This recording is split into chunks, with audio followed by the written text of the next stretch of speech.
Hello, Michael Swain here for Kansas football's 46-7 win over Wagner here inside of David Booth, Kansas Memorial Stadium. And for a game that I don't think was actually that interesting, there's actually a lot to talk about.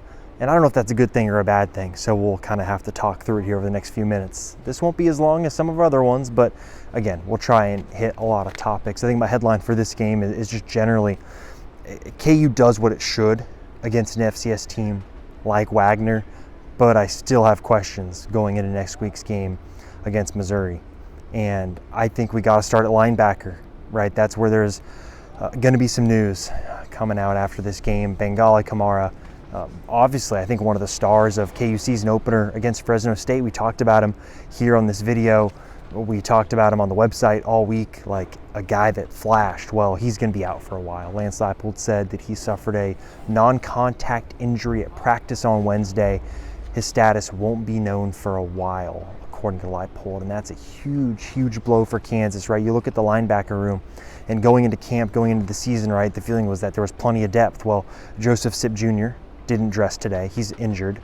Jason Gilliam is injured. He didn't dress today. Now Bengali Kamara is injured. Those are your three most veteran linebackers, all injured. And Kamara could be out for a while. If you read the tea leaves, right, you hear non-contact injury and you're not going to know his status for a while. I think you and I both know what that means, and it's not a good thing. So you've got those three guys out. Those are KU's three most veteran linebackers. Then John Kamara tries to make a play here early in the game and gets ejected for targeting. So all of a sudden, Trey Lathan, KU starting Mike linebacker, who I think has been fabulous to start the season. He's been better than I thought he looked. Lance Leipold said he really has kind of ascended lately in the last couple weeks as the season has come on. Well, he's playing with Logan Brantley and Ezra Vedral, a walk-on linebacker from Creighton Prep in Omaha. It's a room that's thin. And obviously, John Kamara will be able to play against Missouri. That suspension that you get from a targeting, that was the second half of this game, so he'll be good to go. But that's now a big question. You look at linebacker, KU has to get healthy. That's Joseph Sipp Jr., that's Jason Gilliam. Those guys got to get back on the field for KU. And because you look at this defense as a whole, and man, the defensive line I think has looked as advertised. I think a game like tonight, the front seven generally did what it should against a Wagner team. You take away that fourth down play where there's a bit of a miscommunication.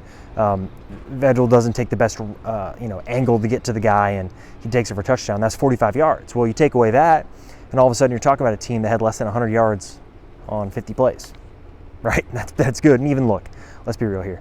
3 yards a play is what Wagner averaged with that 45-yard gain. So, at the end of the day, it's a dominant defensive performance. But if you're projecting this going into the rest of the season, KU needed better linebacker play, and now all of a sudden there's some big question marks about the depth. So that's going to be something that's worth tracking. We got to see where it goes.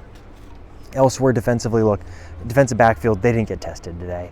We'll learn a lot more next week in Columbia when Prabula, we'll see. What he looked like on Thursday night was pretty good, and so we'll see what type of test KU has there. Now, offensively, I think this was a solid performance. Give it probably like a B. Some good and the bad. You can look in the connections between Jalen Daniels and Emmanuel Henderson. That's a huge positive, right? That's a big stock rising moment, I think, coming out of this game is the fact that now you've seen in back-to-back games, it's Cam Pickett against Fresno State showing up. It's Emmanuel Henderson showing up today with his top-end speed. Those are KU's two best wide receivers, and they've now shown up in two games. Not simultaneously, not at the same time, even though Cam Pickett did score a touchdown today. Right, but you're seeing those flashes of that talent, and that's a huge deal for KU, having that dynamic playmaking ability on the outside. That's a big positive from today. I think Daniel Highshaw going out there getting 14 carries, averaging over, I believe it was, 6.4 yards per carry, right? That's a big positive. You love to see him get consistent production. Now, a question I'm going to have going into next week's game against Missouri is the offensive line. I'm just not feeling it right now. And maybe I'm being too negative. And honestly, we also probably got to keep some context here in the fact that, KU's offensive line, which I think was one of the best in the Big 12 last year, is this going to be an offensive line that's the best in the Big 12? I don't think so. Is it also going to be an offensive line like Kansas fans saw in 2020 where the quarterback's getting killed every snap? No, it's not that. Let's be real here. The answer is in the middle. You watch a game like this and I still just have some questions. And I think it's going to take time for this line to come together.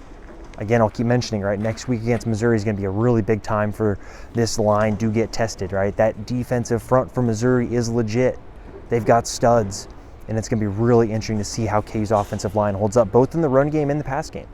Jalen Daniels' mobility does make up for some deficiencies in the pass game, but when you need to run the ball, can the line consistently get some push? And I just, watching it from our press box seat, right back up there, I don't know if I saw the push that I thought I might have seen against an FCS team. So we'll see. I got to go watch the game back and figure that out. But I think some other positives, you can look up and down, right? KU getting able to play so many guys. Justin Thurman having a great run at the end of the game, even though got called back for a holding. You see guys like Tate Nagy show up in punt return. I mean, Tate Nagy was playing like, it's a Friday night, so maybe he still, thinks he's at, playing high school football in Kansas City, and that's why every time he gets the ball, he's waiting and looking and trying to make plays. But that's something that I think that they're going to have to take a good look at for when Big 12 play comes, because you're not going to have as much time, and you're going to get hit hard if you dance around like that. So we'll see. But again, seeing those guys get on the field, look like they belong, make some plays, that's positive. Quarterback-wise, Isaiah Marshall, he's got a dynamic athletic ability. Guys were not lined up correctly, though, when he was in the game, right? That's something that coaches are going to notice. You can look at, Cole Ballard, when he runs the ball, much more of a physical runner. Passing the ball, there was some miscommunication. That's not ideal. So I think top to bottom, right, you can look at it and say that both those guys are young quarterbacks. They're coming along. Isaiah Marshall's in his second season with the program, right? It takes time for these guys to learn an offense, get used to playing and all that. So it's interesting to get to watch these guys, right? It's the first time we've seen Isaiah Marshall really get an extended run, and I thought he did some good things. What does it mean long term? Who knows, right? We're not in practice every day. But top to bottom, it's an interesting game. I have questions going into next week, and I think we'll get an answer, but that's not guaranteed. So some of my quick thoughts, there's really no reason to keep going after a game like this. I will say real quick, we do have a sale going on. If you've been interested in joining VIP and you haven't got on board yet, this is the time. A 75% off sale, $225 a month for the next 12 months. I believe it's billed as $30, but $225 a month is the number for the next, or $250 a month for the next 12 months. Get you all VIP access, right? That's recruiting coverage, that's our post-game analysis, everything in between, right? Basketball, football, even women's sports, women's basketball recruiting starting to pick up a little bit if you're interested in that. So got a sale going on for you. Check that out, 75% off. That's what I got for you. Thanks as always for watching. Make sure you like the video, subscribe to the channel. We'll get you all a podcast with Kevin Flaherty later this weekend. I think we're going to shoot for Sunday record, so keep an eye out for that on Sunday. But hope everyone has a great Labor Day weekend. Enjoy time outside if you're living in the Kansas City area. It's going to be kind of nice this weekend. Thank gosh, after all the hot weather. Thanks always for watching. I'll talk to you all again soon.